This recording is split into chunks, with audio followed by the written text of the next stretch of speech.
You've been asking for a lot of midfield stuff, so I finally bring it to you. And one thing I do notice is a lot of midfielders will come in collectible from their centre backs, and when they turn, there's not much happening afterwards. So we seem to be turning without any plan, right?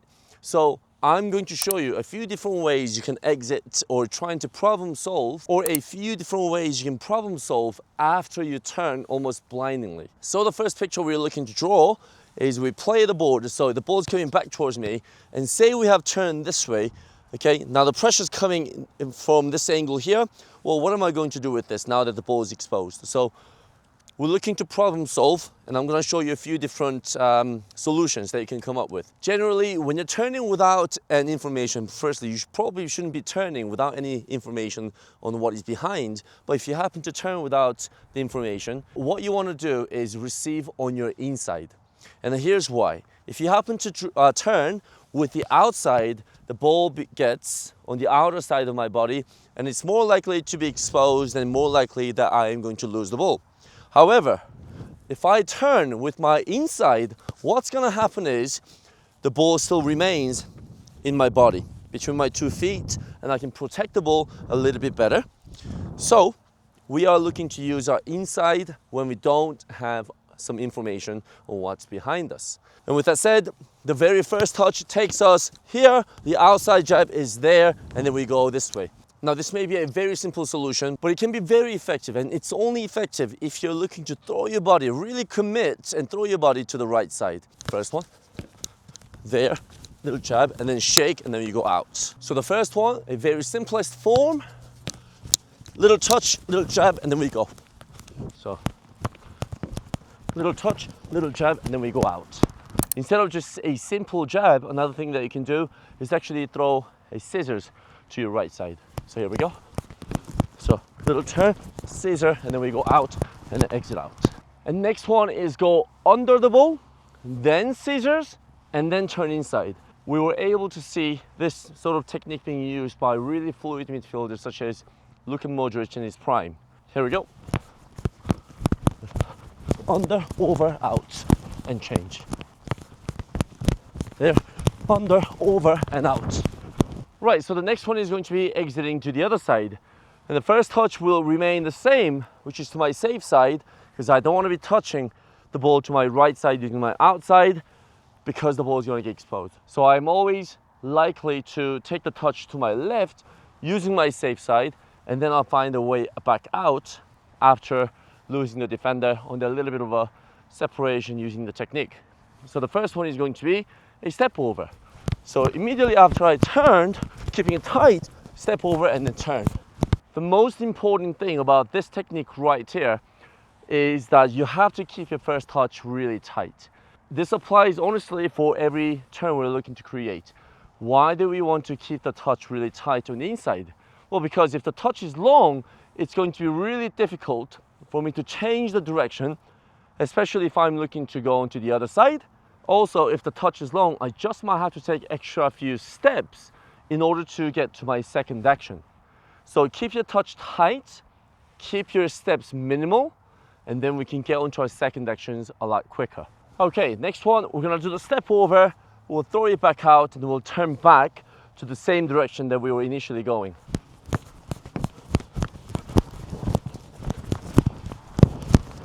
The idea behind this is the throw and the second throw should pull the player out to that side, and then we are exiting the other way. Next one is going to be a very simple outside turn. So after the initial inside touch, if you see the pressure coming on your left shoulder, we just want to make sure that our body is getting across the player and the ball, and then we'll be turning out with our outside.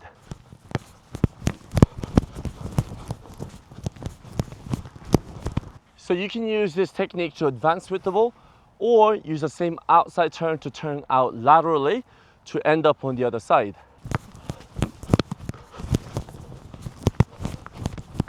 Right, next one is going to be using the croqueta to pull the ball back. So the situation that we are in is after the turn, we are in trouble. We are under pressure, correct? So what we are going to do is use a croqueta to pull the ball back towards me to create a little bit of a separation, and it allows me to run away from the pressure whilst keeping the ball safely. And you can absolutely take more touches to pull the ball away if necessary, such as 3-touch turn.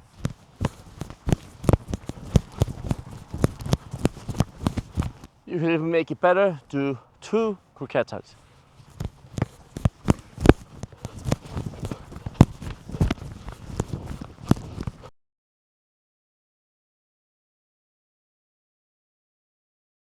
Okay, next one is like a Cruyff type of pullback.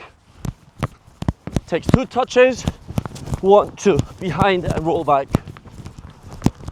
Just like my winger video here, the first touch is all about pulling the ball towards me to create separation. Second touch goes behind so that way I can protect the ball.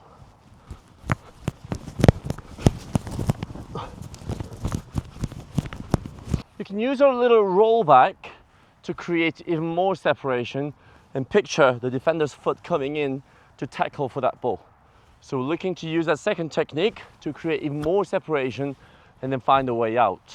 And next one is a quick in-out. Very simple. One I like to use a lot in the game, just to give a little change of direction immediately after the first touch. So the first touch is actually my disguise. So as far as this technique goes, just try and make sure that immediately after my inside touch, the plant foot goes out wide, because otherwise the defender behind me doesn't see my shift of body momentum, and he's going to stay, or she's going to stay right behind. So ideally, we get to move that defender immediately on the first step after the touch, so that way my exit could be a lot more successful.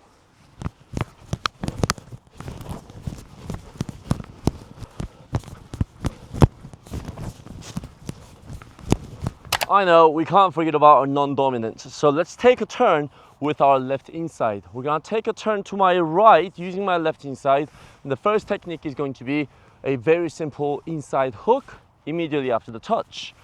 And I'll show you a few different ways for us to come to the solution from this angle here. So the goal is for us to come to the stop with the hook. So here we go.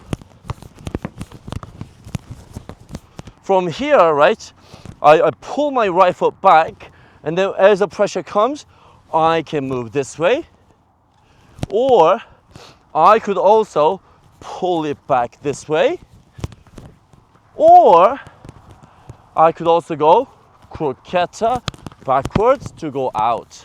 So 3 different directions that you can utilize.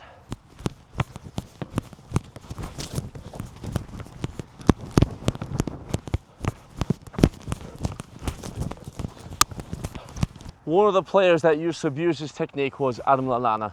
What a brilliant technician. All right, last one, a very useful technique, and this one, if you have created the space, you have got the time, but you took a wrong touch, now the ball is running away from you. Unfortunately, because you created the time, defenders also kind of coming towards you.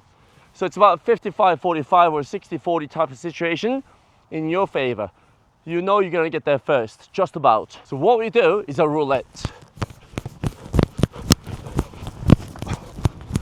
And obviously, if you don't know how to do a roulette, there's a video here, go and check it out. So a bigger touch, 1, 2, maybe 1, 2. And sometimes it may not even be about your misplaced touch. It could be a misplaced pass.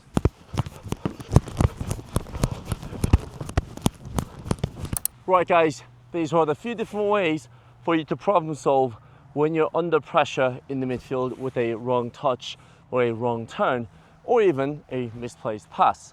So many different ways to obviously problem solve, and every situation is going to be different. However, once you get used to these types of patterns and techniques, it's going to be much easier for you to problem solve in the game, because the fundamentals power your performance.